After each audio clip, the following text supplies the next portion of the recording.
लक्ष्मी श्रीमन नारायण नारायण नारायण श्रीमन नारायण नारायण श्रीमन नारायण भवतारायण श्रीमन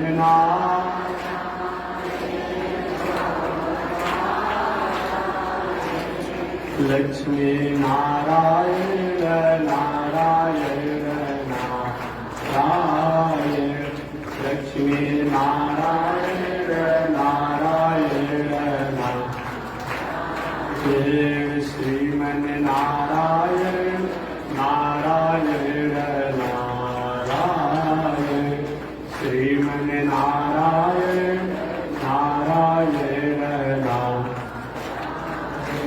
बोलिए श्री लक्ष्मी नारायण भगवान की। अनंताचार्य कृपया वेदांत द्वय पारगम रामकृष्णांग्रिसज भट्टम विश्वक्सेन मुनिं भजे कासायं यज्ञसूत्रम शुचिव कुशितधा चोर्ध्वपुण्ड्रं सभाले यस्यास्ते दक्षहस्ते कलिकुमतिगिरीन्द्रेन्द्रवज्रं त्रिदण्डं संसाराग्नि प्रशान्त्यै मृतजलममलं दारुपात्रं पवित्रं श्रीविश्वक्सेनसूरे पदकमलयुगा श्रेयसे संश्रयामि लक्ष्मीनाथ समारंभा नाथयामुनिमध्यमा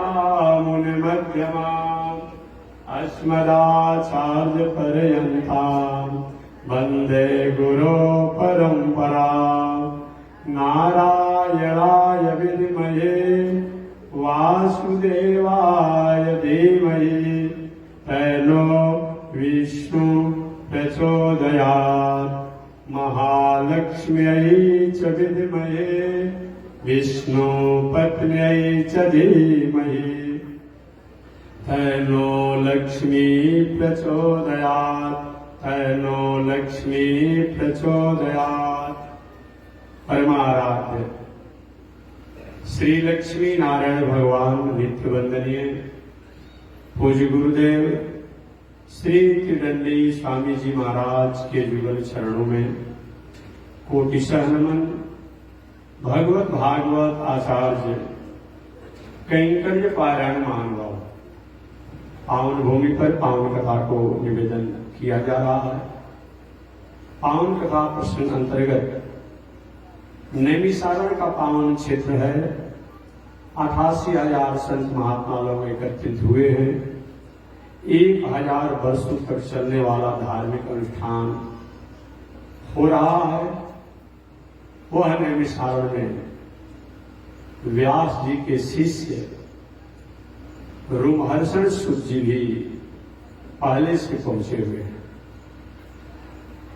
कोई संत 10 दिन, 1 महीना, 2 महीना, 6 महीना, जैसी जिसकी अपनी दिनचर्या हो उस आयोजन में सम्मिलित होते, कथा सुनते, ध्यान करते, चिंतन करते, योग साधना में रहते, पुनः अपने आश्रम की तरफ लौट जाते। उसी कार्यक्रम में, उसी कड़ी में रोमहर्षण सिद्ध जी जो पहुंचे थे और दिनों के अनुसार कथा पंडाल में बैठे, ऋषियों की आग्रह पर शौनक ऋषि ने सूत जी को स्वागत किया, मंच पर बुलाया, व्यास गद्दी पर बैठाया। व्यास गद्दी पर बैठाने के बाद यथायोग्य व्यासपीठ की जो मर्यादाएं होती है उन मर्यादाओं का शौनक जी ने पालन किया और सूत जी से उन्होंने प्रश्न किया, जिज्ञासा किया। हमारे वेदांत दर्शन में प्रश्न को जिज्ञासा कहा गया है। जिज्ञासा में तत्वों को जानने की इच्छा होती है। आप प्रश्न में कभी कभी किसी को हराने जिताने की बात होती है, जिज्ञासा की है। सोनक जी महाराज, अभी तो द्वापर युग समापन होने वाला है।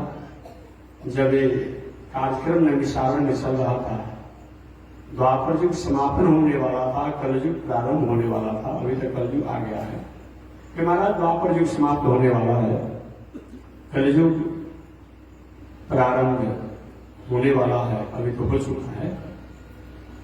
ऐसे मानव के कल्याण के लिए सरल और सहज साधन क्या है?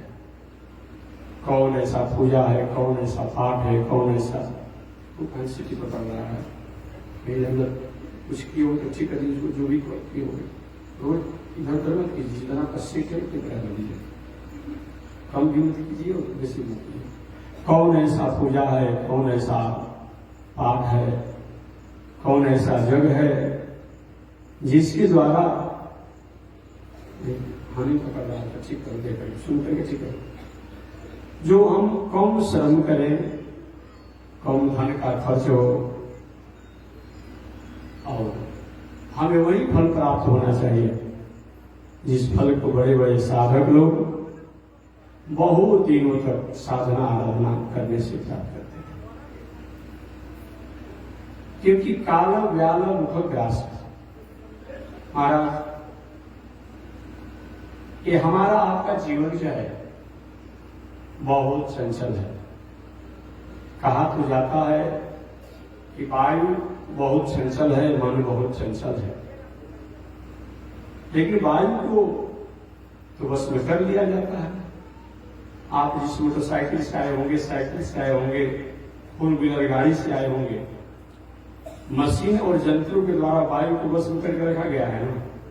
आज दुनिया में जो भी कार्यक्रम हो रहा है, आज के हाईटेक युग में, लेटेस्ट हाईटेक युग में, इसमें वायु की कमाल है।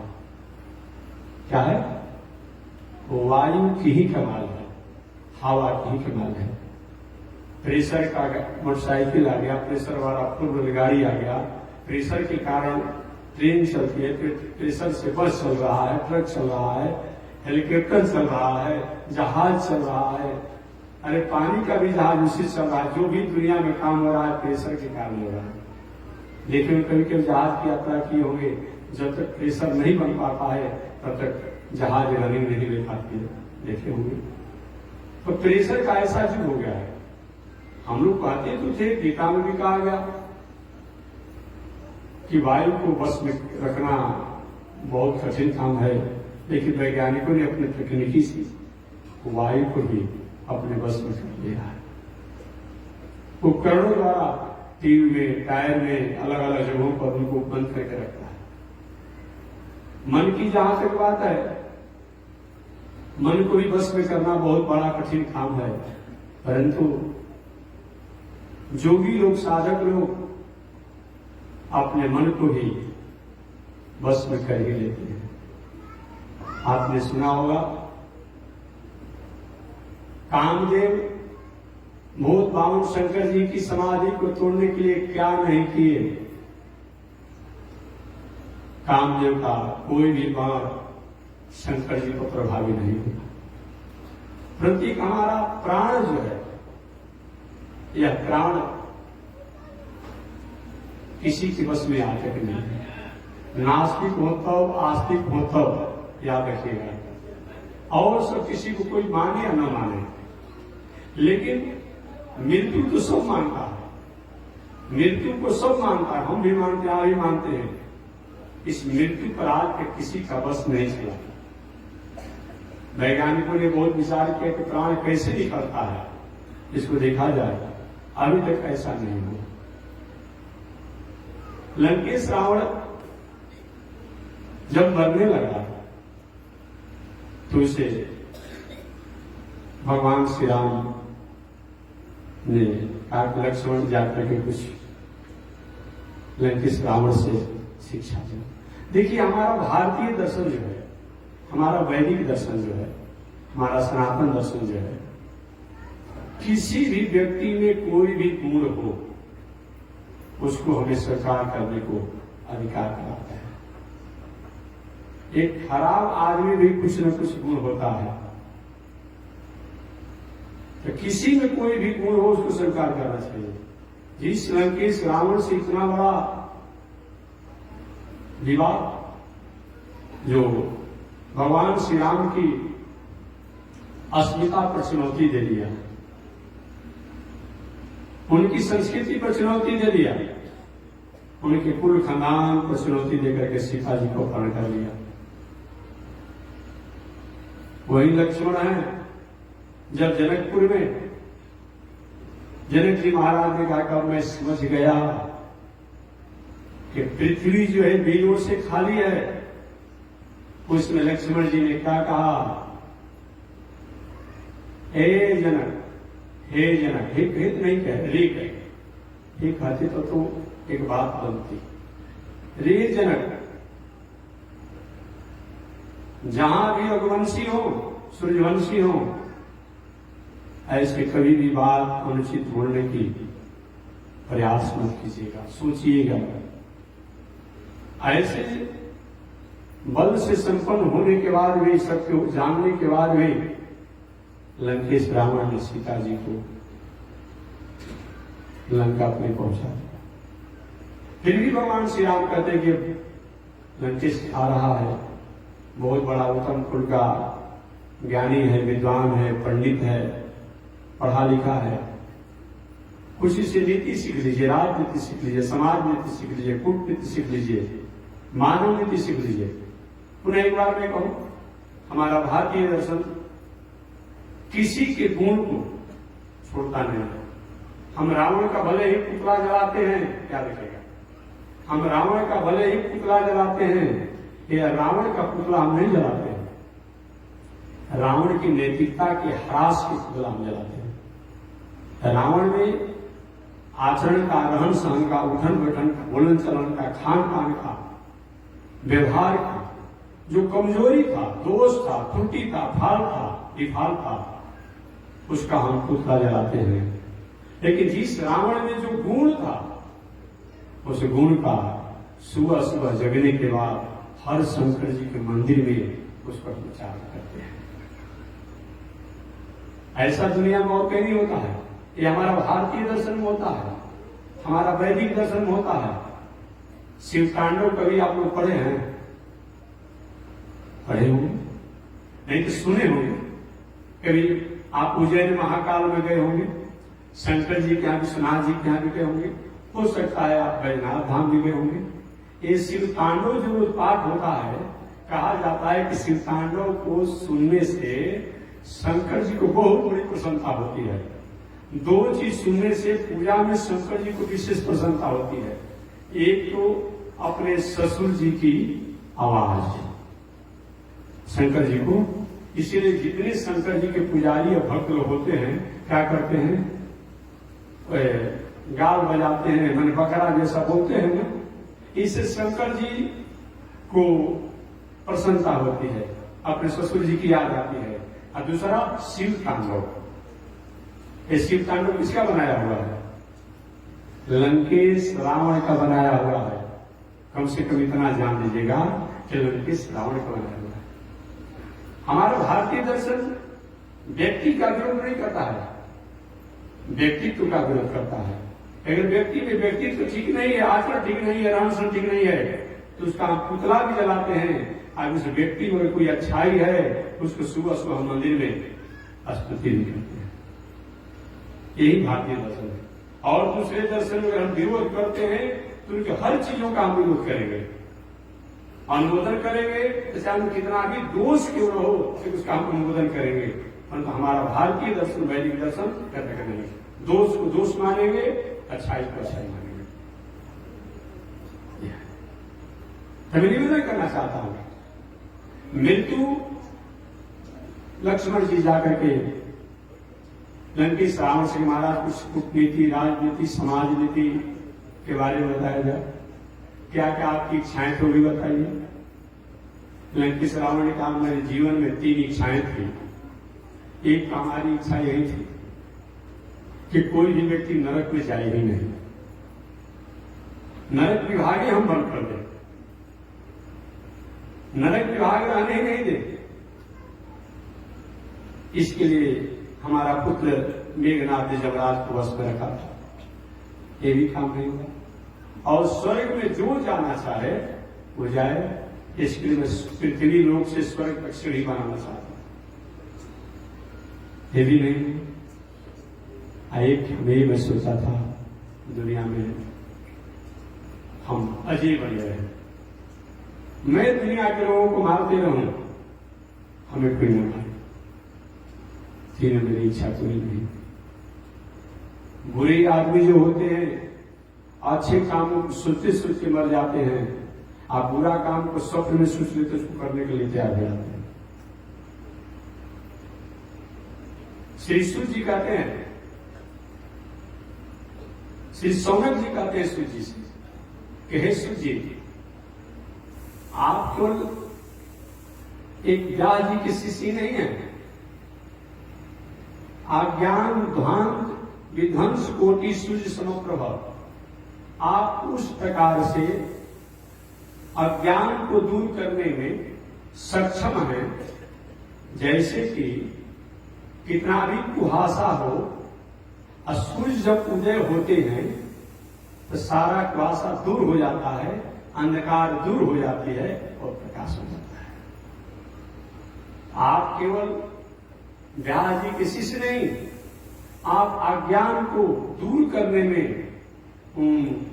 करोड़ों सूर्य के समान हैं। एक ही सूर्य तो है प्रकाश कर देता है, लेकिन आप अज्ञान को दूर करने में और ज्ञान रूपी ज्योति दीप को प्रकाशित करने में करोड़ों सूर्य के समान हैं। सुताख्याहि कथा सारम मम कर्ण रसायनम, महाराज आपके द्वारा हम कथा के सार सुनना चाहते हैं। कथा तो होती रहती है, लेकिन उस कथा का तात्पर्य क्या है? जिस कथा के सार को श्रवण करके, रहस्य को श्रवण करके कर्ण रसायनम सुना जाए कान से, हृदय में बैठे और आचरण लेकर के अपना उद्धार कर दिया जाए। हे सूत जी, ये भी आप बताइए कि श्री वैष्णव लोग भगवान श्रीमन नारायण की भक्ति करने के लिए, प्राप्त करने के लिए या मुक्ति प्राप्त करने के लिए क्या करते हैं, या श्री वैष्णवों को, भगवान श्रीमन नारायण के भक्तों को भगवान की प्राप्ति या मुक्ति प्राप्ति के लिए क्या करना चाहिए? आगे कहते हैं, चिंतामणि लोक सुखम सुद्रुह स्वर्ग संपदम प्रयक्षति गुरु प्रीतो वैकुंठम जोगी दुर्लभम। आगे कहते हैं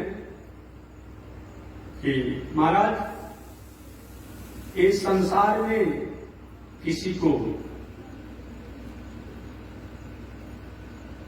चिंतामणि प्राप्त हो जाए, जो कि जो मांगा जाए वो दे दे, स्वर्ग का कल्प वृक्ष मिल जाए, जो कल्पना किया जाए वो पूरा हो जाए। चिंतामणि लोक सुखम, चिंतामणि के द्वारा हम संसार के सुखों को प्राप्त कर सकते हैं।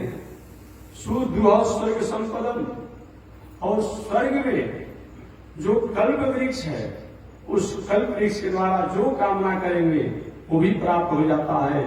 लेकिन प्रयक्षति गुरु प्रीतो वैकुंठम जोगी दुर्लभम, परंतु अगर गुरु में प्रेम हो, गुरु की प्रसन्नता हो, इसके द्वारा जोगी लोग सबसे दुर्लभ जो है वैकुंठ, उस वैकुंठ और वैकुंठनाथ भगवान को भी प्राप्त कर लेते हैं। कल्प वृक्ष में ये शक्ति नहीं है कि भगवान के वैकुंठ को प्राप्त करा दे, मणि में ये शक्ति नहीं है जो भगवान तक हमें पहुंचा दे, लेकिन आप जैसे संतों का संगत हो जाए, सत्संग हो जाए, भक्ति हो जाए, तो निश्चित रूप में जीव प्राणी जो है उन भगवान को प्राप्त करता है। कालो व्यालो मुखग्रास, एक काल जो है हमेशा मुंह खोल करके बैठा हुआ है घर सुनने के लिए। परंतु श्रीमद् भागवत महापुराण भगवान की कथा को सुनने से, जैसे सुखदेव जी के पास काल रूपी सर्प आया, डसा भी, लेकिन भागवत रूपी कथा, भगवान की कथा को सुनने से क्या हुआ, पहले ही अपना आत्म कल्याण को प्राप्त किया। महाराज संसार में हम आए हैं तो हमें मरना तो निश्चित है, लेकिन भगवान की कथा को अगर हम श्रवण कर लेते हैं, सत्संग करते हैं, तो काल आएगा, लेकिन काल आने के बाद भी हमारे पर प्रभावी नहीं होगा। अतः आप वही कथा सुनाइए जिस कथा को सुनने से दिल में, दिमाग में, मन में, बुद्धि में, चित्त में जो किसी प्रकार की हमारी त्रुटि हो, दोष हो, खामियों हो, उसका समाधान हो जाए और कल्याण हो। आगे सूर्य ऋषियों, आप लोगों ने जो कहा कि हमें वही कथा सुनाइए जिस कथा को सुनने से आपको कल्याण, तो मैं कहना चाहता हूं, ब्राह्मण होता हो, क्षत्रिय होता हो, वैश्य होता हो, दास होता हो, पंचम वर्ण होता हो, पशु होता हो, पंछी होता हो, या भूत होता हो, प्रेत होता हो, या पाप करते करते कोई व्यक्ति थक गया हो और पाप के कारण अगर व्यक्ति कोई अधोगति को प्राप्त किया हो, पृथ्वी को प्राप्त किया हो, उस व्यक्ति के निमित्त भी अगर नियम से कथा सुनाया जाए, कथा सुना जाए, तो निश्चित रूप में कल्याण होता है। और मैं तो यहाँ पे कहना चाहूंगा ऋषियों कि अगर कोई व्यक्ति संसार में किसी विषम परिस्थितियों से, घोर संकट से, आपत्ति से, विपत्ति से जूझ रहा हो और उस परिस्थिति में भी भगवान के सत्संग किया जाए, तो कहीं न कहीं उसका समाधान होता है।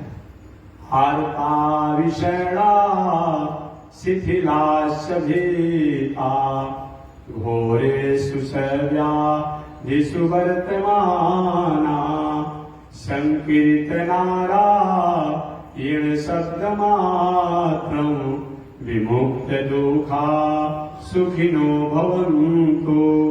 आर्ता विषैणा, चाहे आर्त होकर के हम क्यों न उन परमात्मा को पुकार करें। आत्मा में क्या होता है जी, अब दुनिया में हमारा कोई रक्षक नहीं है। ऐसी परिस्थिति भी अगर जीवन में आ जाए तो उस परिस्थिति के आने पर भी अगर हम भगवान की शरणागति करते हैं तो हमारा मंगल होता है।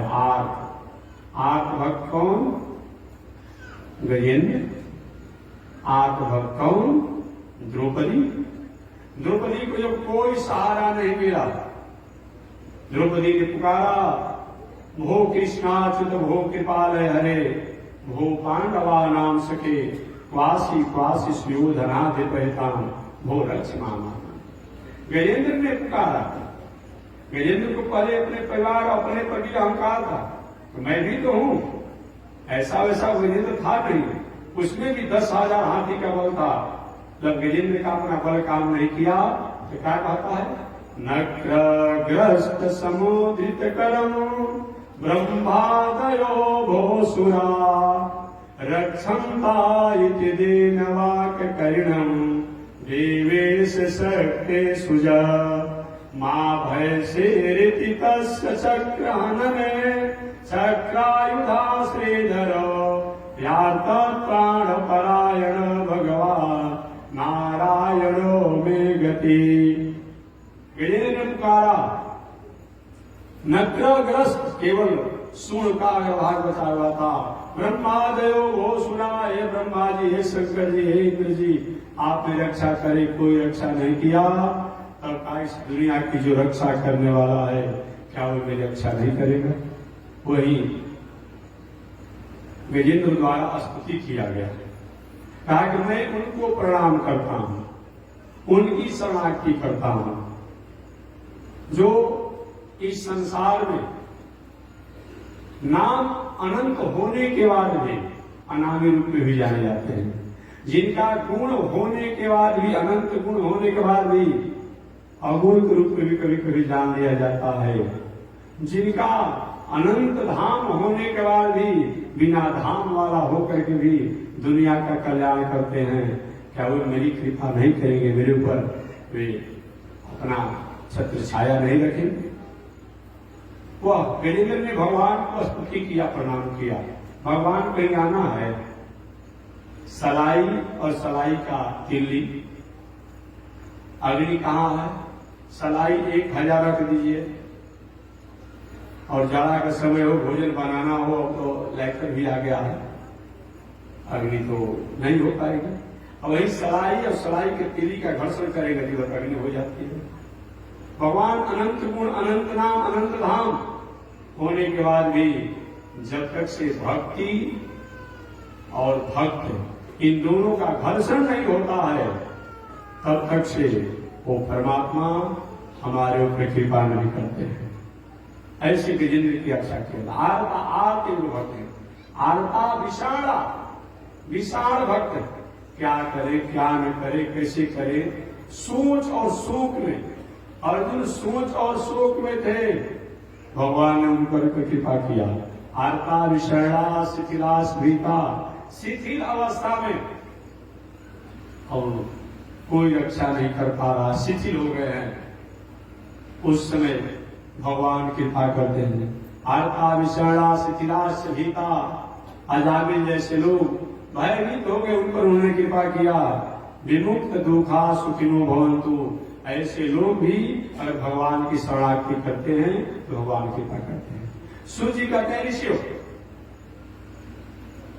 यह भगवान की कथा सत्संग ऐसा है, केवल मनुष्य ही नहीं, केवल पशु ही नहीं, केवल पंछी ही नहीं, अगर भूत प्रेत को भी उद्धार के लिए, भूत प्रेत के निमित्त भी अगर इस कथा को सुनाया जाए तो निश्चित रूप में कल्याण होता है। सौनक ऋषि ने कभी कैसा किसी के साथ ऐसा हुआ है कि कोई भूत प्रेत के निमित्त या किसी भूत प्रेत की कथा सुन करके अपना उद्धार किया है? कुछ आजकल के विचारक लोग कहते हैं कि महात्मा जी, ये तंत्र मंत्र जादू टोना भूत प्रेत झाड़ फूक क्या होता है कि ढकोसला है? लेकिन ढकोसलो तभी प्रचलन होगा जब किसी की कहीं सत्ता होगी। ढकोसला का तभी प्रचलन होगा जब किसी की कहीं न कहीं सत्ता होगी, अन्यथा ढकोसला का प्रचलन नहीं हो पाएगा। हमेशा मैं कहता हूं कि 200 रुपया का, 500 रुपया का जाली नोट तभी छापने वाला व्यक्ति छापेगा और तभी अपने आप में 2 नंबर का जाली नोट प्रचार होगा जब सरकार द्वारा मान्यता है और छपा हुआ है।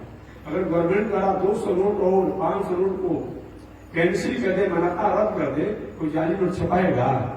नहीं छपाएगा। तो जो आप कहते कि महाराज ये सब पूजा पाठ ध्यान योग ये सब ढकोसला है, क्या कुछ इसको होता जाता है? लेकिन मैं नहीं कहता हूं, और हम तो हमेशा सभी दर्शन की बात करते हैं, किसी एक दर्शन की बात नहीं करते हैं। कोई भी महानुभाव, एक कम्युनिस्ट है, सोशलिस्ट है, लेनिन है, चारवाक वाला दर्शन वाला है, ठीक है, तुम सनातन वैदिक परंपरा को नहीं मानते, ढोंग ढकोसला करते हैं, लेकिन उसी ढोंग ढकोसला में तो तुम जाते हो। कहीं किसी को चदरा चढ़ाने का मतलब क्या होता है? ये क्या है? कहीं चदरा चढ़ाना, कहीं प्रसादी चढ़ाना, कहीं चुनरी चढ़ाना, कहीं माथा टिकना, ये क्या है? आखिर किसी को हम चदरा चढ़ाएंगे क्यों? बता दीजिए। इसी तो चढ़ाते हैं कि हमारी किसी प्रकार की मानसिक इच्छा जो है, मनोती जो है, भावना जो है, वो पूरा हो, मंगल हो। आज जब मंगल और भावना को पूरा करने की बात होती है तब यहाँ तो हुई है ज्ञान की शक्ति है, सत्ता है, अलग कहां है कोई? चाहे आप गिरजाघर में जाइए, चाहे आप और कहीं जाइए, इस्लाम दर्शन के जो भी उनके जहां जो जो बताए गए वहां जाइए, बौद्ध दर्शन में जाइए। अभी हम लोग गए थे गया में, देखे चारों तरफ से जो भी बौद्ध दर्शन के हैं लोग बैठा हुआ, कोई यहाँ काम किया है, कोई कुछ करा, कुछ हर दर्शन में तंत्र मंत्र है। इस्लाम दर्शन में तो जाइए ना, मजार पर लाइन लगा हुआ है, आप देखिए कहां नहीं है। ईसाई दर्शन में देखिए ना, वो तो पानियों को फूक कर देता है कि जाइए आपका अब सर्दी से लेके, खांसी से लेके, बुखार से लेके, सिर दर्द से लेकर के, अब बेटा होने से लेकर कैंसर से लेकर सबको पानी में फूक जाए, ठीक हो जाएगा। तो वो काम करता है। कहाँ नहीं है बताइए, कौन जगह नहीं है। लेकिन मैं निवेदन करना चाहूंगा, देखिए आप पूजा पाठ मंदिर में जाइए, तीर्थ व्रत कीजिए, गंगा स्नान कीजिए, संत महात्मा के कथा प्रसन्न कीजिए, परंतु रोग दुख होके ना तो जाकर के अश्य अनुभवी डॉक्टर से जाकर के दिखा करके दवा खाइएगा। अच्छा ये है, ठीक है, संतों के प्रति आदर है, देवताओं के प्रति आदर है, ऋषियों के प्रति आदर है, गंगा इत्यादि और धर्म कर्म में आदर रखिए। लेकिन कोई भी रोग दुख हो तो जाकर के अच्छे अनुभवी डॉक्टर से दवा करा करके और दवा खाइए। देहातों में क्या परंपरा है, अब किसी को सांप काट दिया है विषय, अब जगह जगह पर ले जाता है झड़वाने के लिए, और उतने में व्यक्ति मर जाता है। कहते कि आएगा सांप निकाले तो चींटी उड़ाने वाला। आज तक आप लोग जो भी 50 वर्ष को हो गए होंगे, 60 वर्ष को हो गए होंगे, या कुछ 75 वर्ष हो गए, कभी आपने देखा ऐसा हजार लाखों में कहा तो जाता है चारों तरफ चींटी उड़ाने वाला आता है, कहते हैं। इसीलिए मैं कहना चाहूंगा, ऐसा कोई होता हो तो जेब ही हो तत्काल सर्प ने काट दिया हो, मेडिकल साइंस कहता है कि थोड़ा सा जानकारी हो तो थोड़ा सा नया बने, ये पुराना नहीं तो और रोग हो जाएगा, उसको प्लस से क्रूस हल्का कर दीजिए, नहीं कि नस कर जाएगा और समस्या हो जाएगी कि खून बाहर रुक में नहीं करेगा, कर दीजिए और उसको बांध दीजिए, और तत्काल जितना जल्दी हो सके आप अच्छे डॉक्टर के यहाँ और अच्छा दवाई कराएंगे। ये बताएंगे पूजा इसलिए नहीं करना है, मंदिर से नहीं जाना है, जग पूजदानी से नहीं करना है कि हमारा खेती व्यापार नौकरी अध्ययन अध्यापन छोड़ करके अब उसी विश्वास में फंसे रहे। भगवान हमेशा हमें कर्म करने को कहते हैं, हमें कर्म करना है, गुरु कर्म मत करो। इतना सारे दुनिया के नियमों के नियंत्रण भगवान श्री कृष्ण होने के बाद भी और शत्रु जब उनके राज पर चढ़ाई करता तो भी युद्ध करते हैं। भगवान श्री राम चाहते तो अपने सत्य काम सत्य संकल्प से सीता जी को वापस बुला सकते थे, लेकिन उसके वो पुल बनाते हैं, लोगों ने सहायता लेते हैं। हम लोग का चाहते हैं और 5 साल मूल मंत्र का जप कर लिए, होता कि जो चाहे बस इन पर तो हो जाता, ऐसा थोड़े होगा। ये सब हम पूजा करेंगे, पाठ करेंगे, जप करेंगे, दान करेंगे, तीर्थ करेंगे, व्रत करेंगे, सब करेंगे, हमारी संस्कृति है, हमारा मौलिक अधिकार बनता, हमारा संस्कार है। लेकिन हम व्यवहारिक दुनिया के काम व्यवहारिक दुनिया के अनुसार ही करेंगे। यही धर्म है, यही मानवता है, यही मसला है। तो मैं निवेदन करना चाहता हूं कि कोई व्यक्ति पाप करते करते मर करके प्रेत बन गया हो, उसके निमित्त ही अगर कथा सुना जाए, सुनाया जाए तो उस व्यक्ति का उद्धार होता है। सौनक जी का ऐसा कभी हुआ है? हुआ तो महाराज बताइए उस घटना को। तो वही सूर्य महाराज कथा सुनाना शुरू किए, एक ऋषि को सुनिए। इसके साथ साथ कोई व्यक्ति कहीं अपने चंचलता में हो और चंचलता के कारण या किसी काल के कारण, किसी अवस्था के कारण, किसी संक्रमण के कारण हम और हमारे परिवार या कोई अगर कहीं किसी प्रकार से अस्तव्यस्त हो गया हो, अस्थिर हो गया हो, उसके लिए भी अगर हम कथा सत्संग करते हैं तो निश्चित रूप में मंगल होता है। आगे सूर्य जी ने कहा, महाराज इस कथा को एक समय नारद जी भक्ति के पुत्र ज्ञान वैराग को सुना करके अस्वस्थ कर दिए। सौनक ने कहा, ऋषिवर सूर्य जी, बहुत बात तो हमारे हृदय में बैठ गई, लेकिन एक बात अभी नहीं बैठ रही है कि नारद जी जैसा घुमक्कड़ संत है और वे कथा सुने। महाराज ये कैसे हुआ, इसको आप विस्तार से बताइए। तो वही सूर्य महाराज विस्तार से इस कथा को बताते हैं। कहते हैं कि एक बार नारद जी घूमते घूमते घूमते हुए बद्रिकाश्रम में पहुंचे और बद्रिकाश्रम में जब पहुंचे तो बद्रिकाश्रम में जाने के बाद नारद जी की मुलाकात अपने बड़े भैया सनक सनंदन सनातन सनत कुमार से हुआ। चारों भाई नारद जी को देखकर की प्रथम बार ऐसी घटना से आश्चर्य में हो गए। सनक सनंदन सनातन सनत कुमार ने कहा कि हे भैया नारद, आज आप उदास लग रहे हैं। महाराज, दुनिया में उदास लोगों को, रोने वाले लोगों को आपके दर्शन करने से हंसने लगता है, और आज तुम आप उदास हैं। जिनका नाम ही नारद है। नारद ज्ञानम ददाति इति नारद, जो ज्ञान को देखकर के अज्ञान को दूर करने को नारद कहते हैं। नारद अज्ञानम खंडयति नारद, नार अज्ञान को भी कहा जाता है। जो अज्ञान को दूर करे, खंडन करे, उसका भी नारद है। और नारद है, नारद जिनकी जुक्ति जुगाड़ उपाय कहीं कभी रद्द नहीं होता हो, उनका भी नाम नारद है। आपने महाराज स्वयं आप उदास क्यों हैं? नारद ने कहा भैया अगर आप लोगों ने पूछ दिया तो सुन लीजिए, मैं आप लोगों को बता रहा हूं। मैंने दुनिया में घूमने के लिए एक बार इच्छा बनाया। हमेशा तीर्थ यात्रा कभी न कभी करना चाहिए। तीर्थ यात्रा से हमें अनुभव होता है। क्या करिएगा, घर पर बेटा बेटी नाती थोड़ा सा अगर नाक लगा दिया किसी कारण से, थोड़ा सा अनुशासन भी है, अब आप नाराज हुए, मेरा अपमान हो गया, अब हम घर में रहकर क्या करेंगे? हमारा बेटा ने हमको हाथ पकड़ लिया। अरे आप ही का बेटा है, आपके गुड़ में या पैर में एक फोड़ा हो जाता है, क्या करते हैं? दवा करा करके उसको रखते हैं ना। तो आपका बेटा द्वारा, परिवार द्वारा कुछ हो गया तो सही है, नहीं सहेंगे। अब लोग अपमान मान्यता है। यात्रा में जा रहे हैं, ट्रेन की यात्रा है, बस की यात्रा है, और कहीं भीड़ हो स्टेशन पर, साधारण कुली जो है सामान लेकर के ट्रेन में घुसा हुआ खड़े हैं, इतने जोर से झटका देकर धक्का मारा हो बदल से ट्रेन के तीनों टुकड़ा है तो वहां पर लेट किया हुआ है, आपको धक्का देकर भीतर घुस जाता है। कभी आप कहते हैं कि हमारा अपमान हो गया, कुली ने ढकेल करके आपको इधर उधर कर दिया, आप उसका अपमान नहीं मानते हैं।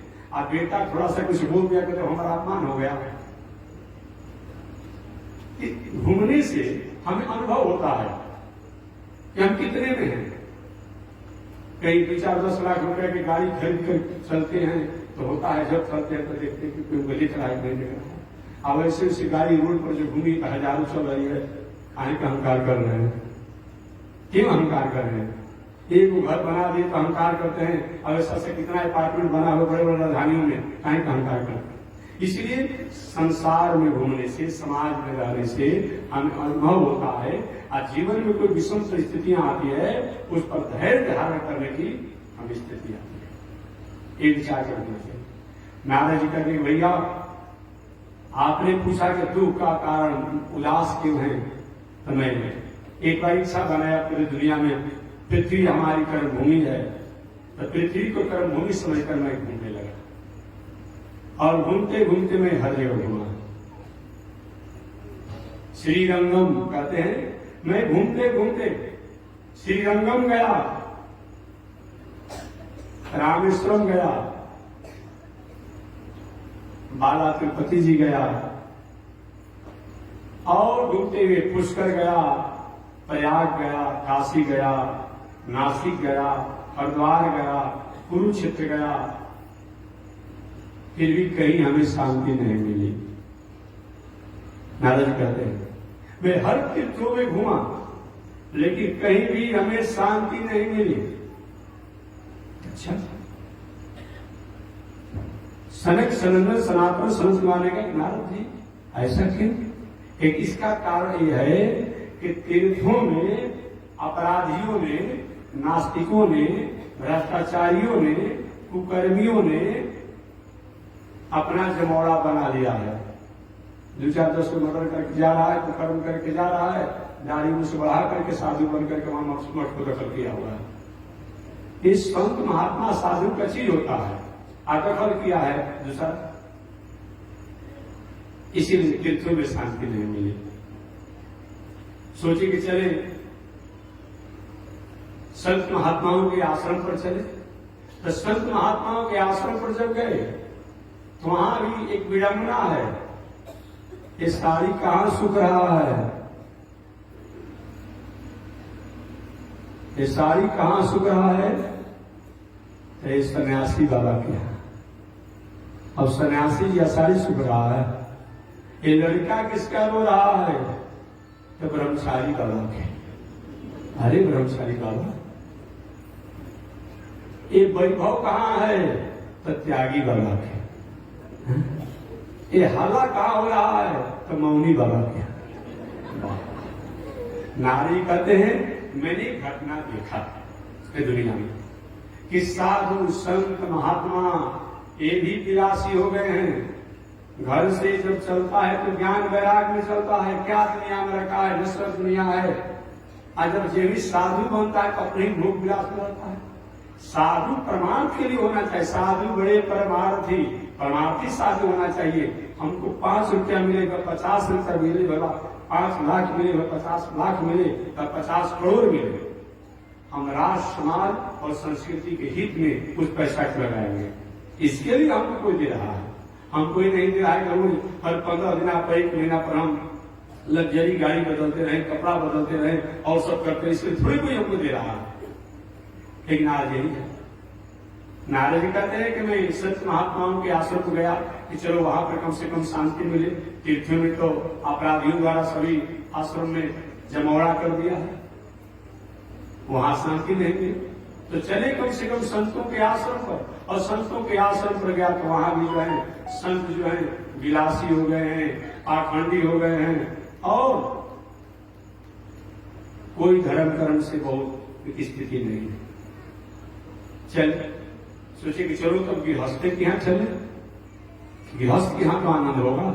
नारद जी कहे कि मैं जब ही गृहस्थ के यहाँ गए तो वहां तो पति पत्नी में ही महाभारत छिड़ा हुआ है। पति पत्नी जीवन के रथ के पहिए होते हैं, लेकिन स्त्री पुरुष में आपस में कलह है, दोनों को आपस में पट नहीं रहा है। तरुणी प्रभुता के हे श्याल को बुद्धिदायक। घर में नई नवेली स्त्री जो है, ज्योति स्त्री जो है, उन्हीं का घर में वर्चस्व है। बूढ़ बुजुर्ग जो स्त्रियां हैं, पुरुष जो है, उनका आदर सत्कार नहीं है। तरुणी प्रभुता के श्याल को बुद्धिदायक और साला साहब सलाहकार हो गए हैं। देखिए बाहर की नौकरी करता है, एक दिन का छुट्टी है तो माता पिता से फोन से बात कर लिया जाएगा, लेकिन कहीं एक दिन के लिए आएगा ना तो साला साहब के यहाँ जरूर जाएंगे कि उसे मिलना है। श्याल को बुद्धिदायक, साला साहब सलाहकार हो गए हैं और घर में युवती स्त्रियां जो है उन्हीं का शासन चल रहा है। जो बूढ़ बुजुर्ग स्त्रियां और पुरुष हैं उनका मान सम्मान नहीं है। नारद जी कहते हैं ये मैंने देखा।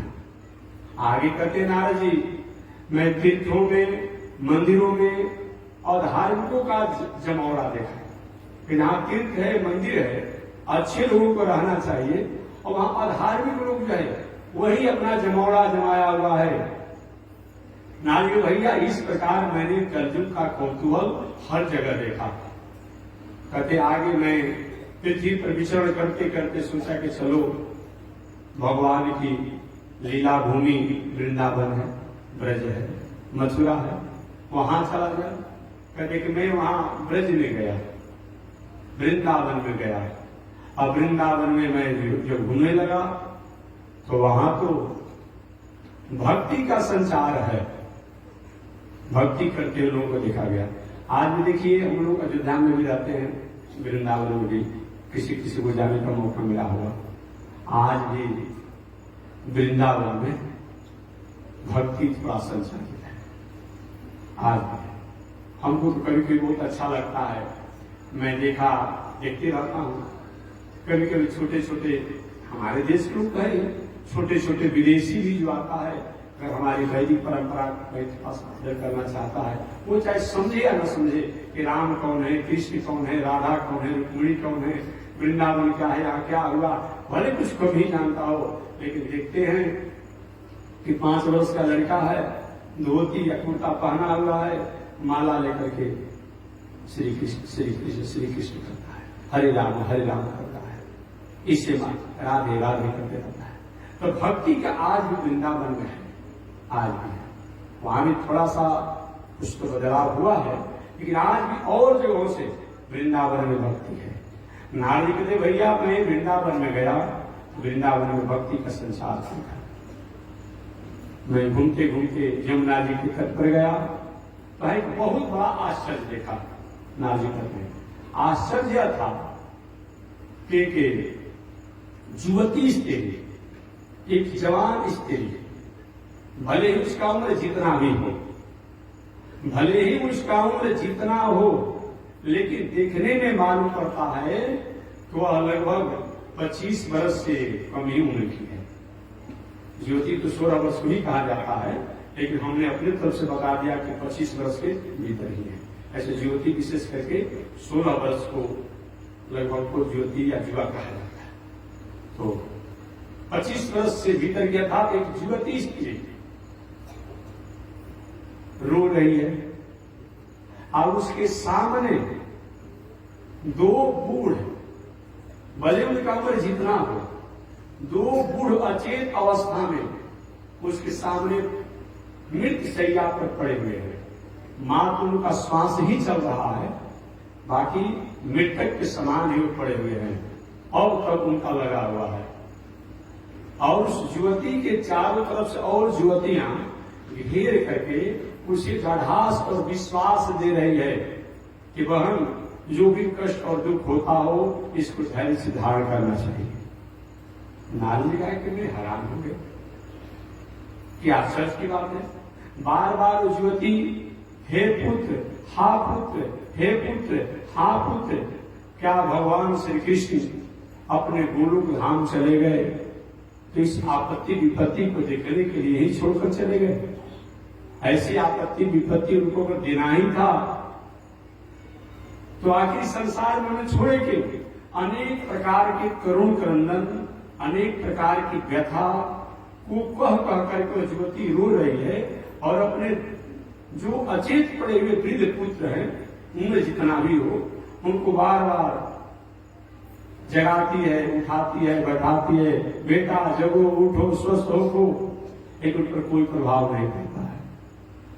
नारद जी में यह देखकर घटना हैरान हो गया कि माता युवती और बेटा वृद्ध है, ऐसा तो दुनिया में नहीं देखा जाता है।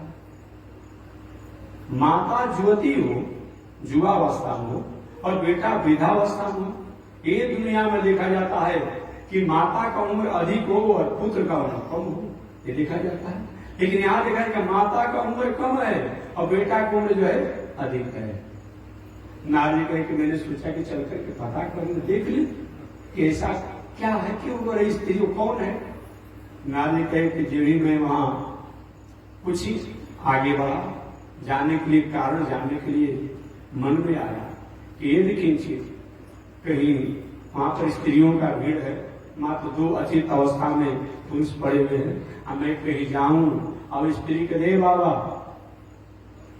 इस साड़ी वाला के बीच में तुम गाड़ी वाला कहां से आ गया, तो हम क्या करेंगे, हमारी बेइज्जती हो जाएगी। ऐसे भी कहीं नहीं जाना चाहिए बिना बुलावे, बिना पूछे कुछ पूछना नहीं चाहिए। नारद कहते हैं कि हे भैया, मैं इस घटना को तो जरूर देखा कि युवती के सामने 2 वृद्ध जो है मृत शैया पर पड़े हुए हैं, और युवतियां उनको समझा बुझा कर विश्वास और दृढ़ास दे रही है कि बहन ये जुग धर्म है, इसको स्वीकार करना पड़ता है। मैं नहीं गया, नारद जी कहते हैं मैं नहीं गया, मैं वहां से आगे बढ़ने लगा। लेकिन वो युवती जो है हमें पहचानती थी। नारद जी कह भैया, वो ज्योति हमको पहचानती थी, हमारा नाम भी जानती थी। जिन्हीं में उस ओर जाते समय पुनः लौट करके जब दूसरे मार्ग से जाने लगा तो उस ज्योति ने कहा, वो नारद, हे नारद बाबा, मैं आपको प्रणाम करती हूँ, आप मेरे दुख को दूर कीजिए। आप वही नारद हैं जो कयाधु के पुत्र, जो कयाधु के पुत्र हैं। उन कयाधु के पुत्र प्रहलाद पर आपने कृपा किया, जो आप सुनीति के पुत्र ध्रुव पर आपने कृपा किया कि आज आपके दर्शन होने के बाद भी मेरे पास दुख रह ही जाएंगे। हो नारद, हे नारद जी, क्षणम तिष्ठत। अरे महाराज, कुछ देरों के लिए रुक जाइए, लौट जाइए, मेरे पास आइए, मेरे अस्वस्थ और वृद्ध अवस्था जैसे शरीर को प्राप्त करने वाले मेरे पुत्रों को स्वस्थ करिए। नारद हट हो गया, भाई ये ज्योति हमको पुकार रही है। अब नारद जी वहां पर गए, माता जी प्रणाम। उस युवती ने भी इनको प्रणाम किया। नारी के माता जी आपका परिचय? युवती ने कहा, बाबा हमारा परिचय आप भूल गए, मेरा परिचय आप नहीं जानते हैं। नहीं, मैं नहीं जानता, भूल गया, स्मरण नहीं आ रही है। क्या आपका परिचय है? उस युवती ने कहा, मेरा परिचय मैं भक्ति देवी हूं। अरे माता जी, भक्ति देवी आप? हाँ। नारद ने प्रणाम किया। आज आप ही की कृपा तो है कि कहाँ एक गंधर्व का बेटा और कहाँ आज ब्रह्मा का पुत्र बना है। माता जी मैं आपको प्रणाम करता हूं। अच्छा, ये वृद्ध एक वृद्ध नहीं है, ये मेरे पुत्र है। अच्छा, ये आपके पुत्र हैं? हाँ। ये वृद्ध जैसा हो गए हैं, ऐसा क्या? ये स्त्रियां, ये मेरी सहेलियां हैं, ये देवियां हैं, ये नदियां हैं, स्त्री रूप में आई है। अच्छा माता जी, ये आपके पुत्र को क्या हुआ है, कैसे अस्वस्थ हो गए हैं, क्यों आप रो रही हो? उस भक्ति देवी ने पूरा अपना बताया कि मेरे पुत्र ज्ञान और वैराग्य है। ये मेरे पुत्र ज्ञान और वैराग्य। अच्छा, ज्ञान वह ज्ञान वैराग्य ठीक कैसे अस्वस्थ हुए?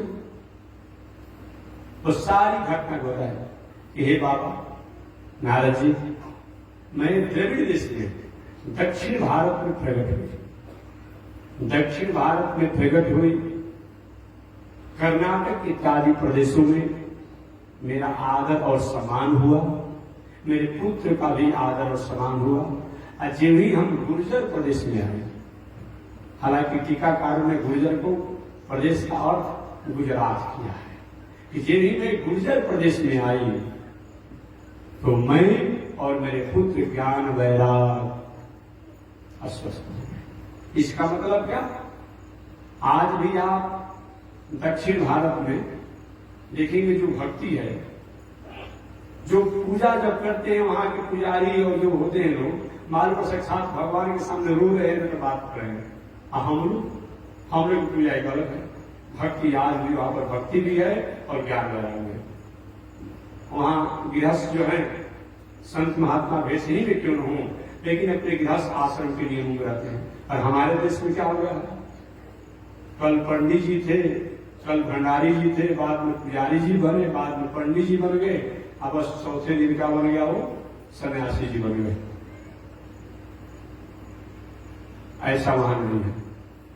गृहस्थ जो है कितना भी बड़ा धर्माचार्य हो, उनका पीछे पछुआ खुशे रहते हैं और मर्यादा में होते हैं। और यहाँ के लोग क्या है, दिन भर साधु भेष में रहता है, रात भर घर का काम देखता है, लेकिन भेष के समाज के सामने रहेगा, ऐसा वहां नहीं है।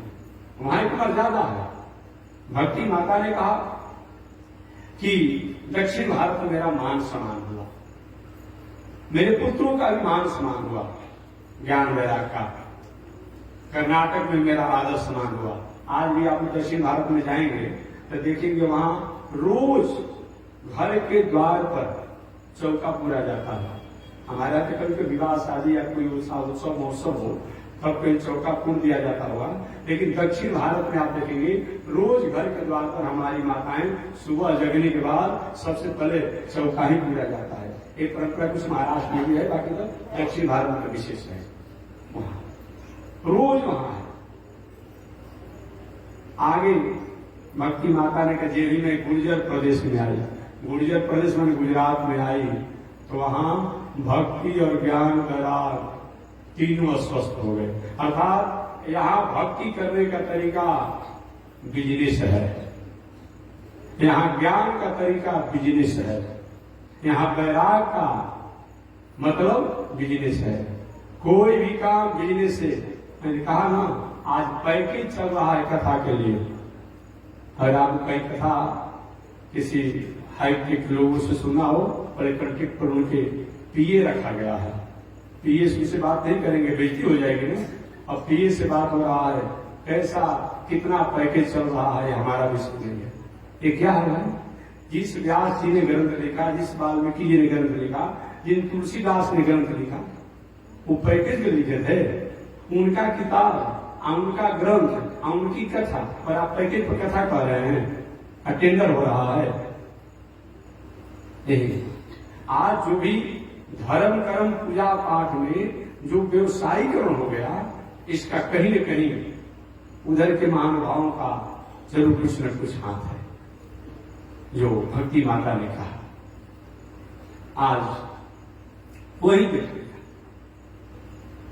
भक्ति माता ने कहा कि गुर्जर प्रदेश में मैं भी अस्वस्थ हो गई, मेरा पुत्र ज्ञान वैराग्य अस्वस्थ हो गए।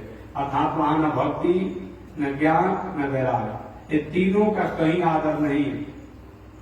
जो भी किया जाता है एक अपने लाभ और लोभ के लिए, कहीं ज्ञान के लिए नहीं, कहीं वैराग के लिए नहीं, कहीं भक्ति के लिए नहीं।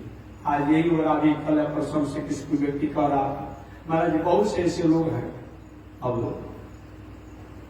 5 किलो आटा का रोटी बनाएगा, 3 किलो 4 किलो आलू का सब्जी बना करके 2-2 गो फारी, 1 गो रोटी, 1 गो बिस्कुट का डिब्बा छोटा छोटा देगा, 5 गो 10 को रुपया देगा। आप फोटो खींच करके डाला जाता है और उसके नाम पर लाखों लाखों रुपया लिया जा रहा है। ये क्या है? ये क्या है? यही सेवा है, यही सेवा है, यही है। गाय के नाम पर होतव, विलाती के नाम पर होतव, वृद्धाश्रम के नाम पर होतव। हम सेवा करें तो अच्छी बात है, हम सेवा करें तो अच्छी बात है। 100 वृद्ध माताओं को सेवा हो रहा है, हजारों माताओं के नाम पर वृद्धाश्रम में पैसा लिया जा रहा है। 500 गाय की सेवा हो रही है, 5000 गाय के नाम पर अपना आप उसका लिया जा रहा है। ये क्या है? ऐसा अगर हो रहा है जिस पर विचार होना चाहिए। हम करेंगे तो कोई हमें देगा, लेकिन आज जो चल रहा है, जो व्यवसायीकरण हो गया, जो व्यवसायीकरण हो गया धर्म में, भक्ति में, ज्ञान में, वैराग में, नारे कहते, ये भक्ति माता ने कहा कि मैंने देखा।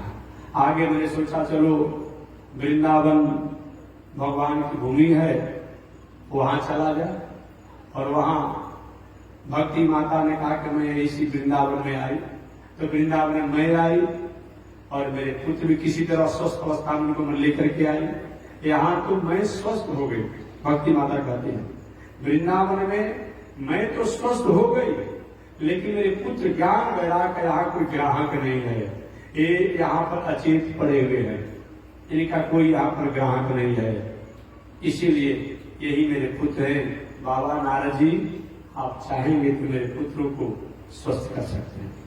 नारद ने वेद का पाठ किया, उपनिषद का पाठ किया।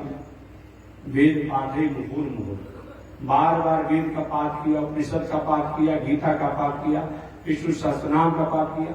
जब वेद शास्त्र के पाठ करते तो भक्ति के पुत्र ज्ञान वैराग थोड़ा स्वस्थ हो जाते, बैठ जाते। आज ये भी कुछ देरों के बाद जैसे कोई व्यक्ति को मूर्छा हो जाए, उन्हें गिर जाते हैं। इसका कहने का तात्पर्य है, जब हम वेद पढ़ते हैं तो होता है क्या है? अपना है नित्यो नित्यानाम चेतन चेतनानाम एको बहुनाम, उन ब्रह्म की बात आती है।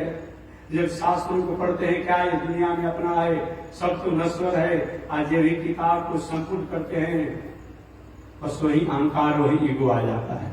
यही कहने का तात्पर्य। नारद जी जब वेद इतिहास पुराण का पाठ करते तो ज्ञान वैराग कुछ चीत अवस्था में हो जाते, और जे भी जब पाठ को समाप्त करते पुनः गिर जाते। नारद जी ने सारी विद्या का प्रयोग कर दिया, लेकिन वो बालक स्वस्थ नहीं हो पाए, भक्ति के पुत्र ज्ञान लगा। आगे नारद जी के भैया मैं हैरान हो गया, आश्चर्य हो गया कि आज तक मैं जिसको छू दिया वो व्यक्ति का मंगल हो गया, अब मैंने सारा अपने विद्या का प्रयोग कर दिया, अब फिर भी ये भक्ति के पुत्र ज्ञान वैराग स्वस्थ नहीं हुए। आकाशवाणी हुआ, हे नारद बाबा आप कोई सत्कर्म करें, जब तक सत्कर्म नहीं करेंगे तब तक से भक्ति के पुत्र ज्ञान वैराग स्वस्थ नहीं होंगे। नारद जी के आश्चर्य भी हैरान कर दिया, आश्चर्य कर दिया। अरे अभी तक मैं गीता का पाठ, उपनिषद का पाठ, वेद का पाठ, भागवत नहीं, भागवत के बाद में सुनाना है, ये सब मैंने किया, क्या ये सत्कर्म नहीं है? आकाशवाणी भी ऐसी बात करती है। और सत्कर्म क्या होता है? अब पुनः आकाशवाणी द्वारा और आगा समझाया, और सत्कर्म की व्याख्या संत महात्मा लोग बताएंगे। एक तो आया कि आप सत्कर्म करें, और सत्कर्म की व्याख्या संत महात्मा लोग बताएंगे। नारद में स्वयं सत्कर्म किया, गीता वेद उपनिषद का पाठ किया, इस सत्कर्म आकाशवाणी मानने पर तैयार नहीं है। और दूसरा भी और उलझन सी बात कह दिया कि सत्कर्म का अर्थ जो है संत महात्मा बताएंगे। क्या मैं संत नहीं हूं? डॉक्टर अपना मर्ज, अपना रोग का दवा अपने से नहीं करता है, और करने पर भी अनुकूलता नहीं हो पाती है। नारद जी हैरान हो गए कि अच्छा जब आकाशवाणी में कहा है तो हमें संत को ढूंढना ही पड़ेगा। और रास्ता में जो भी संत महात्मा ज्ञानी अमलात्मा विमलात्मा हो, महाराज जी सत्कर्म किसे करते हैं? लोग कहते हैं नारद जी आप जैसे ज्ञानी होने के बाद, विज्ञानी होने के बाद, इतना बड़ा ब्रह्मा के पुत्र है, भगवान के भक्त हैं, आप सत्कर्म की व्याख्या नहीं बता सकते हैं तो दूसरा कौन बताएगा? आपको जब सब जानकारी दें तो हम क्या कर सकते हैं? कोई भी बताने में सक्षम नहीं हुआ। अब नारद जी बरियारी पकड़ साधु महात्मा से कहते महाराज सत्कर्म का अर्थ क्या है? सत्कर्म का अर्थ क्या है? तो समान झोला छाप वाले जो महात्मा थे, जो खाने पीने आनंद में जीवन जीने वाले, हे बाबा सत्कर्म का अर्थ क्या है? कोई कहता महाराज मौन ही चल रहा है, मौन बात नहीं करेंगे। कोई मौन व्रत को कह करके कोई नारद जी को देखकर भागने लगता है कि नारद जी पूछने लगेंगे, कोई भी नारद जी के प्रश्नों का समाधान नहीं। आगे नारद जी कहते भैया मैं घूमते घूमते हरिद्वार होते हुए बद्रिक आश्रम में आया, और बद्रिक आश्रम में आया तो आप लोग का दर्शन हुआ, भेंट मुलाकात हुआ। महाराज आप लोग समान कोई संत नहीं है, आप चारों भाई उस स्थिति तक पहुंचे हुए हैं कि भगवान के निजी सेवक जय विजय ने थोड़ी सी गलती की। आप भगवान का दर्शन करना चाहते थे, जाना चाहते थे, बिना कारण बताए जय विजय ने भगवान के दर्शन करने से आपको रोक दिया, आप उनको साप दे दिया, तो वहीं से लोग लटक गए, गिर गए, और 3 जन्म तो उनको राक्षस होना पड़ा। भगवान के सेवक लोग को जय विजय को प्रथम जन्म में हिरण्याक्ष हिरण्यकशिपु होना पड़ा, दूसरे जन्म में रावण कुंभकर्ण होना पड़ा, और तीसरे जन्म में दंतवक्ष शिशुपाल होना पड़ा। भैया मैं जानना चाहता हूं सत्कर्म क्या है? बड़े जोड़ों से सनक सनंदन सनातन सनत कुमार ये चारों भाई किसे? हरे नारद जी सत्कर्म आप नहीं जानते हैं? जिस सत्कर्म द्वारा आपने प्रहलाद को उस स्थिति में पहुंचा दिया, ध्रुव को वहां तक पहुंचा दिया, और आज आप सत्कर्म नहीं जानते हैं। सत्कर्म का मतलब दूसरा कुछ नहीं होता है। सत्कर्म का अर्थ होता है भगवान की कथा, भगवत कथा, भागवत कथा, इसी को सत्कर्म कहते हैं। नारी के भैया मैं थोड़ा सा जानना चाहता हूं, वेद को मैंने पाठ किया, उपनिषद का पाठ किया, गीता का पाठ किया, और शास्त्रों का मैंने पाठ किया, तो क्या वेद के पाठ जो है वो भगवत कथा नहीं है, भागवत कथा नहीं है? क्या उपनिषद रामायण इत्यादि नहीं है? एक है, उनका एक है, लेकिन जैसे किसी को आम के फल के रस को लेना हो, वह आम के फल के रस को न लेकर के आम के वृक्ष के छिलके को, डाली को, पत्ते को अगर चबाना शुरू कर दे कि जब इसी आम के वृक्ष से आम का फल होता है, ऐसी फल से जब रस होता है, तो काहे के हम प्रतीक्षा करेंगे कि फागुन चैत बैसाख में आम मिलेगा और क्या करे पूसे में या माघ में वो आम के पत्ते चबाने लगे, रस मिलेगा, स्वाद मिलेगा टहनी चबाने से, पत्ता चबाने से, और मसूड़ा कट जाएंगे, दांत टूट जाएगा, मुंह खराब हो जाएगा। तो ठीक है, वेद उपनिषद का सार तत्व ही भागवत है, भगवत कथा है, लेकिन इसके द्वारा जैसा आत्म कल्याण को प्राप्त किया जा सकता है और कोई उपाय नहीं है। दूध से ही घी प्राप्त होता है, लेकिन घी में अगर पुआ बनाना हो तो घी कहीं घट जाए बनाते बनाते तो उस जगह पर कहीं दूध को डाल दिया जाएगा, पुआ बनेगा, पूरी बनेगा, नहीं बनेगा। तो वेद शास्त्र का ही सार तत्व है भगवत कथा और भागवत कथा, लेकिन जो एक काम करेगा वो और कोई नहीं करेगा। नानी के भैया बात समझ गया तो ठीक है, तब आपसे बड़ा संत कौन हो सकता है और सत्संगी कौन होता है? आप ही तब सुना दीजिए। देखो नारद जी, हम अभी साधना करने में लगे हैं, चारों भाई का, हम लोग नीचे नहीं जाएंगे, हम लोग नीचे नहीं जाएंगे, इसीलिए और कोई आपका उपाय ढूंढिए। कि नहीं भैया आप नीचे नहीं जाएंगे, एक उपाय में ढूंढ रहा हूं कि आप वृंदावन नहीं जाना चाहते हैं तो कम से कम हरिद्वार चल चलिए, और हरिद्वार आप चल चलेंगे तो अच्छा रहेगा। क्योंकि इस बद्रिकाश्रम में अगर कथा का आयोजन किया जाता है, यहाँ ठंडा है, यहाँ बहुत व्यवस्था करने में कठिनाई होगी, बहुत से संत महात्मा लोग आने में परेशान हो जाएंगे। अगर हरिद्वार में यह आयोजन कर दिया जाता है तो वृंदावन से लोग आने में सुविधा हो जाएगी, आप बद्रिकाश्रम इत्यादि क्षेत्र के लोग यहाँ पर पहुंच जाएंगे। हाँ, ये बात तो तुमने ठीक कहा। वही आयोजन स्थल हरिद्वार का आनंद वन रखा गया। हरिद्वार के आनंद वन है, गंगा का तट है, वट वृक्ष की छाया है, बालू की रमण रेती है। हुआ कि कहाँ पंडाल बनाना जाए, किसे चरना मान करके, तो वट वृक्ष की छाया को ही पंडाल मान लिया गया, और बालू की जो रमण रेती है उसी को गलीचा और इसी को मैट और बिछावन मान लिया गया, और वट वृक्ष का जो चबूतरा जो था उसी को मंच और व्यासपीठ मान लिया गया। ऐसे करके यह आयोजन किया गया। नारद जी पूरी दुनिया में घूम घूम कर, हे भैया मैं भागवत का आयोजन किया हूँ, असम में जजमान बनकर कथा सुनूंगा, आप सब लोग सादर आमंत्रित हैं। पूरे दुनिया में जो भी संत महात्मा थे, ज्ञानी थे, अमलात्मा थे, विमलात्मा थे, अरे देवता तक लोग भी कि नारद जी कथा सुने, ये हो ही नहीं सकती है कि नारद नहीं कथा सुने। दुनिया में लगाने बजाने वाला व्यक्ति वाला कथा सुनता है।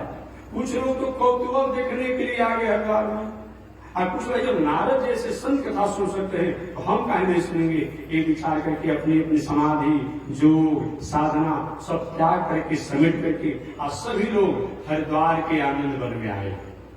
और हरिद्वार के आनंद वन में आए तो पूरा गंगा का तट जो है संत महात्मा ऋषियों से खचाखच भर गया, पूरा भर गया।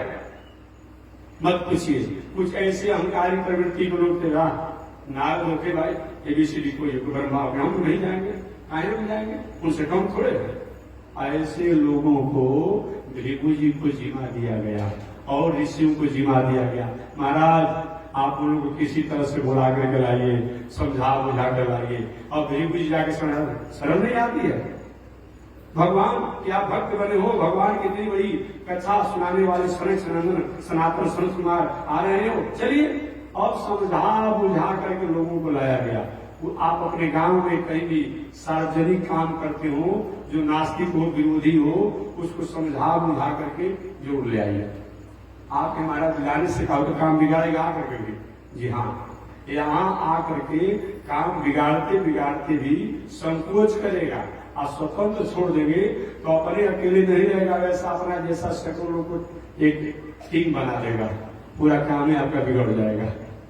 इसलिए कभी भी कोई गांव में सार्वजनिक कोई भी काम में मंदिर बनाते हो, जग करते हो, कुछ भी काम करते हो, तो जो विरोधी हो उसको छोड़िए मत। अगर छोड़ देंगे तो सैकड़ों को अपना जैसा बना देगा और आपका काम बिगाड़ देगा। तो उसको ठीक है, यहाँ आने के बाद काम बनाएगा नहीं, लेकिन अगर यहाँ आदर से बुला देंगे तो संकोच में हमको पूछा गया है, इस नाते वो बिगाड़ते बिगाड़ते भी संकोच करेगा, इसके लिए उसको बुलाना है। बाकी काम कभी नहीं बनाएगा, यहाँ आने पर भी उसका जो स्वभाव है वही काम करेगा। लेकिन बुलाने से और उसकी जो टीम जो है वो नहीं बन पाएगी। भृगु जी ने सबको बुलाया। अब हरिद्वार के आनंद में सरकारी लोग व्यास पीठ पर बैठे, नारद जी जजमान बन गए और कथा होने लगी। और कथा होने लगी तो सनक सनंदन सनातन सनत कुमार के चारों भाई वे एक भाई कहते हैं सदा शिव्या श्रीमद् भागवती कथा जस्या श्रवण मात्रेण हरिचीतम समाश्रये। भले ही शास्त्र बात में आएगी कि कथा जो है भागवत कथा अगर कामना लेकर के सुनना हो तो चैत और पूष में नहीं सुनना चाहिए। कैसी कामना लेकर के अगर सुनना हो तो चैत और पूष में भागवत कथा नहीं सुननी चाहिए। लेकिन निष्काम भावना से अगर कथा सुनना हो तो जब इच्छा हो, जब मन बुद्धि हो तब कथा सुनिए। अगर शुभ मुहूर्त में, अच्छे मुहूर्त में अच्छा काम करते हैं तो अधिक फल होता है। लेकिन अगर वह मुहूर्त नहीं हो और अच्छा काम कर देंगे तो कहीं दोष नहीं लगेगा। सदा शिव्या श्रीमद् भागवती कथा जस्या श्रवण मात्रेण हरिचीतम समाश्रये। हे रसज्ञो, हे महानुभावों, सदा शिव्या बार बार हमेशा हमेशा श्रीमद् भागवती कथा को सेवन करना चाहिए, श्रवण करना चाहिए, जिसके श्रवण मात्र से हरि जो है हमारे चित्त में आकर के चपक जाते हैं, बैठ जाते हैं और जीवन में हमें आनंद की प्राप्त होती है।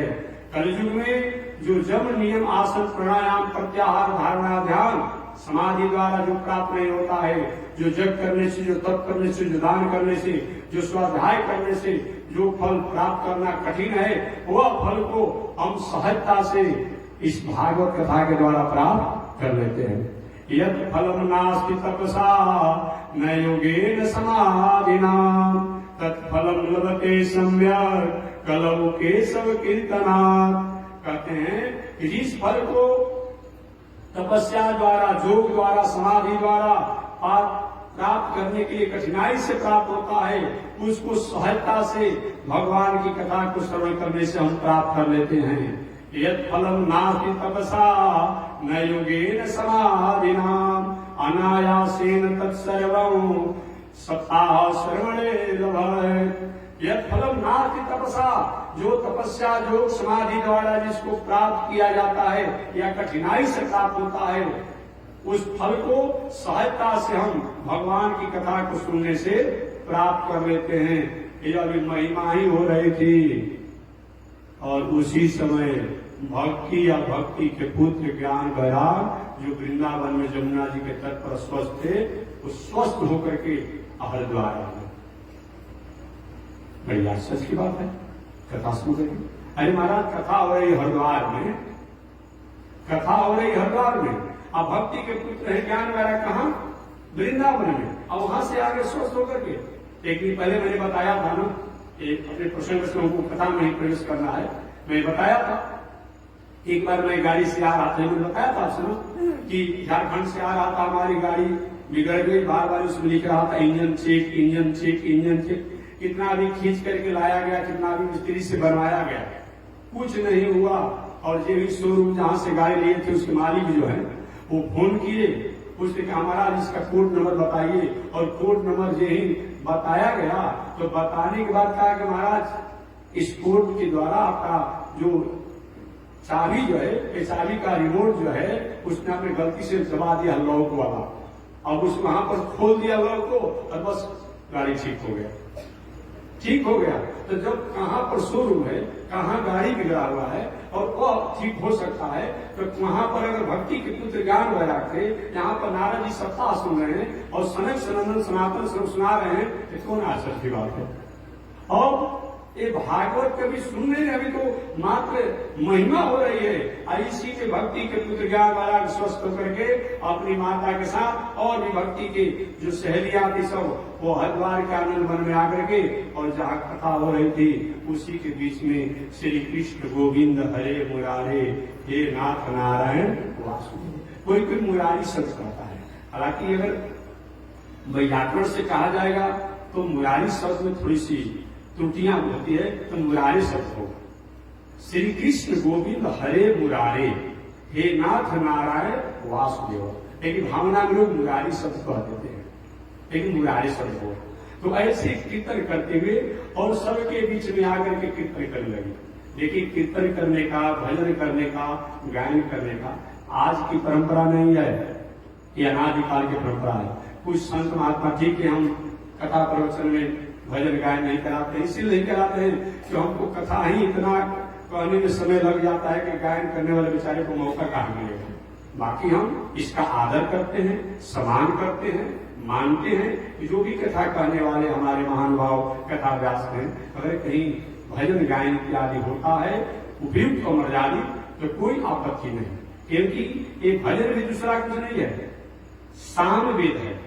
एक बात और मैं कहूंगा, जब साम वेद है तो साम वेद कहा जाता है भजन भाव इत्यादि को। इस साम वेद का गायन में थोड़ी अश्लीलता नहीं होनी चाहिए। जो आज अश्लीलता कथा प्रवचन के अवसर पर भी लोग इसको परोस दे रहा है, ये नहीं होना चाहिए। बाकी तो समय समय पर कथा प्रारंभ समय, आरती के समय, मध्य में भी एक दूसरे जैसा प्रसंग हो, भगवान का जन्म हो और महोत्सव हो, विवाह महोत्सव हो इत्यादि अवसर पर अगर कहीं भजन गा दिया जाए और अंत में आरती के समय गा दिया जाए, कोई आपत्ति नहीं। लेकिन भजन ही प्रधान हो जाए और कथा गौण हो जाए, ये बात ठीक नहीं है। बाकी तो होना चाहिए। और समझिए कि भक्ति के पुत्र ज्ञान वैराग वही आए और भक्ति माता श्री कृष्ण गोविंद हरे मुरारे, हे नाथ नारायण वासुदेव। अब इसी को लेकर आजकल कुछ कथा व्यास लोग कथा में और खड़ा होकर नचवाता है स्त्रियों से। मैं माताओं से मैं उनको सुझाव दूंगा, मेरा अधिकार तो होता नहीं है, कहीं भी आप जाए, लेकिन आज जो ये वितंडा हो गया है कि अब तुरंत एक कथा व्यास की है, बस स्त्रियां सैकड़ों हजारों स्त्री नाचना शुरू कर देती है। नहीं, ऐसा मत कीजिए। आप आनंद में हैं तो बैठ करके और बढ़िया से आनंद में भजन को गाइए। लेकिन जो आप देखिए कि हमारा विषय नहीं है, अगर स्त्रियां, बालिकाएं, युवतियां कहीं खड़े होकर के कहीं भक्ति में भजन करते समय गायन करती है, नृत्य करती है, तो थोड़ा सा कथा का माहौल और जो लोग जो है उनकी चंचलता हो जाती है उनकी स्थितियों पर। ऐसा कि भक्ति में कहीं चंचलता न आवे, इस ज्ञान में चंचलता न आवे, इस संस्कृति में चंचलता न आवे, बैठ करके आप अपने आप में आनंद में गाते रहिए। लेकिन जो खड़ा होकर जो अब 5 मिनट में खड़ा होकर नाचना, 5 मिनट में, कुछ लोग तो 100-200 लोग को तैयारी किया हुआ है कि जब होगा तुरंत नाचेगी तो बैठ जाए और उसको देख कर हजारों नाच करते हैं। ऐसा नहीं है। भक्ति देवी द्वारा हुआ और जो स्वस्थ हुए उसकी आनंद में उसने किया ना, अब उसी को देखा देखिए हम करेंगे।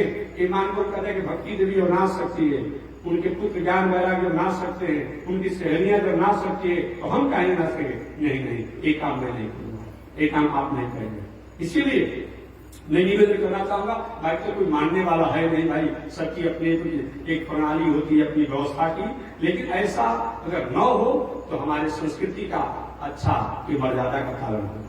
आप कथा में जाइए, भजन भाव हो रहा है व्यास जी द्वारा, आप बैठे बैठे ताली बजाते हुए मधुर आवाज में और उस गायन करिए, आनंद ही आनंद है। और तो नया युग चल गया है और कथा कहने वाला कथा व्यास भी मन से नाचना शुरू कर दिया है। बड़ी आश्चर्य की बात है। अरे व्यास पीछे भाई, ये व्यास के लिए ये नाचने का थोड़ी चीज होता है। नहीं, ये जो हो रहा है इस पर थोड़ा सा विचार होना चाहिए। चलिए मैं अपने प्रसंग पर चल रहा हूं।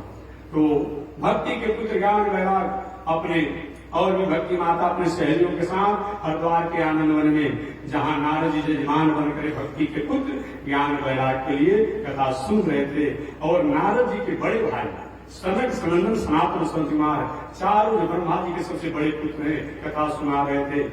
अब जब आकर भक्ति माता कीर्तन करने लगी तो हाँ नारद जी वीणा उठा ली। वहां सुखदेव जी पहुंचे थे। सुखदेव जी को उनको गाना बजाने आता नहीं है।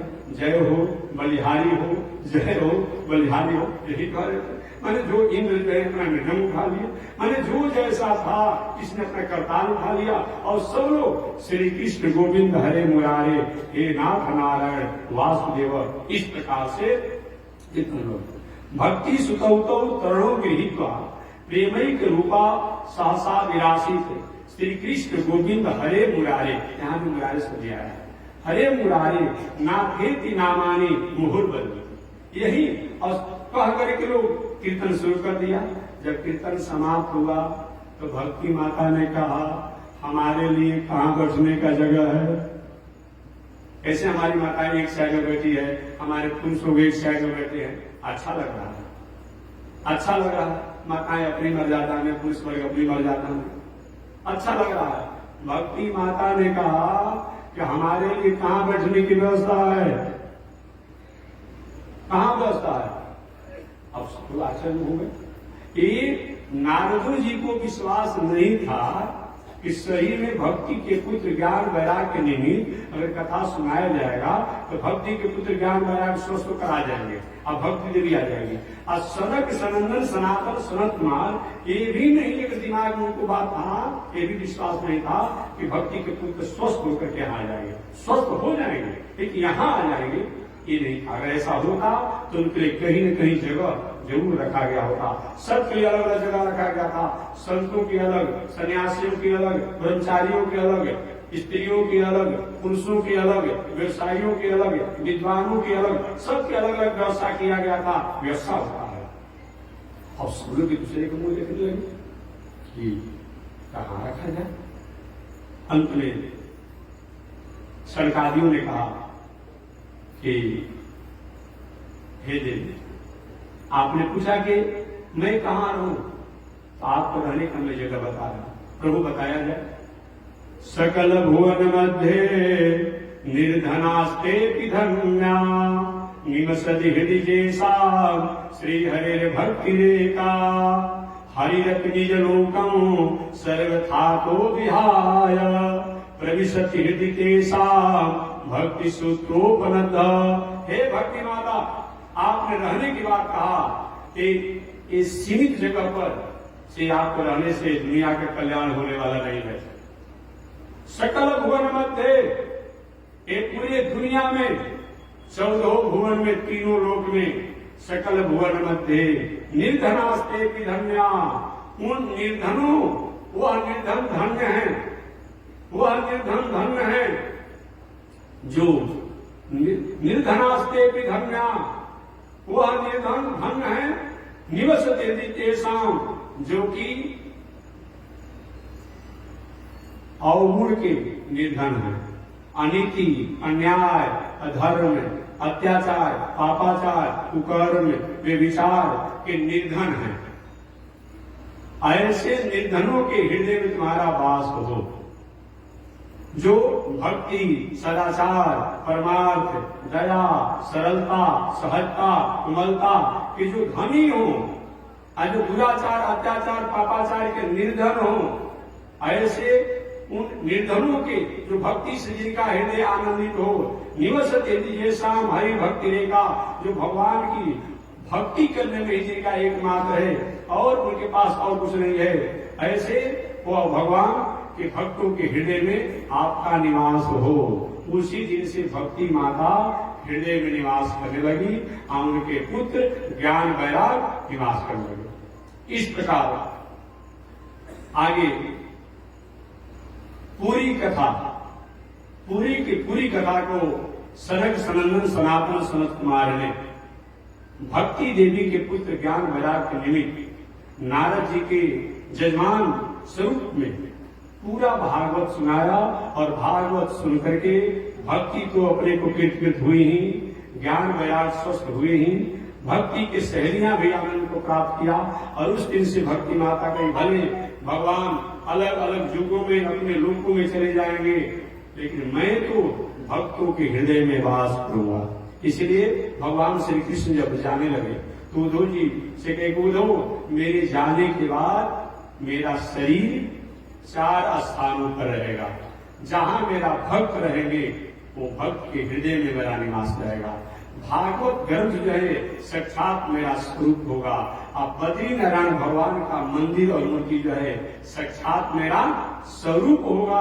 और जहां जहां मेरा धाम होगा, चाहे अयोध्या हो, बक्सर हो, और जहां जहां मेरा धाम होगा वो अभी मेरा वहां निवास होगा। जहां मेरी कथा होगी वहां भी मेरा निवास होगा। इस प्रकार ऐसे श्रीमद् भागवत महापुराण को ये सनकादियों ने सुनाया। नारद जी ने सुना और सभी संत महात्मा ऋषि सुने। सब लोग कथा को सुन करके जय घोष करते हुए और धन्य धन्य करते हुए, धन्य है नारद जो आपने ऐसा मौका प्राप्त कराया, इतने विरक्त सनकादियों द्वारा कथा सुनाया, तो आपको धन्यवाद है। और सब लोग अपने अपने आसन पर। इन पावन कथा को सुनाने के बाद श्री सूत जी कहते हैं कि हे सौनक ऋषि जी, इतना ही नहीं, ये भागवत कथा की महिमा है कि प्रेतात्मा धुंधकारी को भी, धुंधकारी के भाई गोकर्ण ने सुना करके और आत्म कल्याण प्राप्त कराया। महाराज, वो धुंधकारी कौन था, गोकर्ण कौन थे, कैसी कथा सुने, इस कथा को आप विस्तार से बताइए। तो कल इस कथा को मैं निवेदन करूंगा कि धुंधकारी के भाई गोकर्ण ने कथा सुनाकर धुंधकारी प्रेतात्मा को कैसे उद्धार किया, शेष चर्चा अगले दिन आज इसी के साथ बांध दिया। श्रीमन नारायण लक्ष्मी नारायण, श्रीमन नारायण लक्ष्मी, श्रीमन नारायण नारायण नारायण, श्रीमन नारायण नारायण। बोलिए श्री लक्ष्मी नारायण भगवान की। हरि ओम। शांति शांति शांति।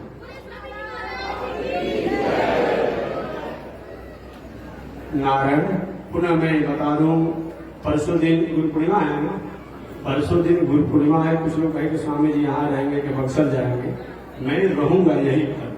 मैंने बता दिया कि हम अब चतुर्मास व्रत जब शुरू हो गया है, तो पहले तो मैं जाता था स्वामी जी के समाधि स्थल मंदिर पर, लेकिन कुछ दिनों से कुछ संत महात्मा विद्वानों द्वारा ऐसा इस पर हुआ कि नहीं महात्मा जी आप नहीं जाते तो अच्छा होता, क्योंकि आप व्रत में हैं। तो मैंने उनकी भावनाओं को आदर करते हुए भी मैंने तय कर लिया कि यहीं से मैं पूज्य गुरुदेव श्री दंडी स्वामी महाराज के गुरु पूर्णिमा महोत्सव में अपने भाव से सम्मिलित होऊंगा। बाकी वहाँ के व्यवस्थापक जो महंत हैं वो गुरु पूर्णिमा महोत्सव बक्सर में मनाएंगे। वहाँ जो भी पूजा पाठ भोज भंडारा होगा, यहाँ मैं गुरु पूर्णिमा मनाता भी नहीं हूँ। ये नहीं कि यहाँ मैं गुरु पूर्णिमा मनाऊंगा, गुरु पूर्णिमा बक्सर में मनाई जाती है, लेकिन यहाँ सुबह शाम जैसा पूजा पाठ होता है होगा। जो बाहर से अतिथि आ जाएंगे उनको प्रसाद खाने की भोजन भंडारा की व्यवस्था तो रोज होता है और करना है, लेकिन गुरु पूर्णिमा महोत्सव बक्सर में महंत पीठाधीश्वर मनाएंगे। गुरु पूर्णिमा के दिन हमें यही रहना है, हमें जाना नहीं है।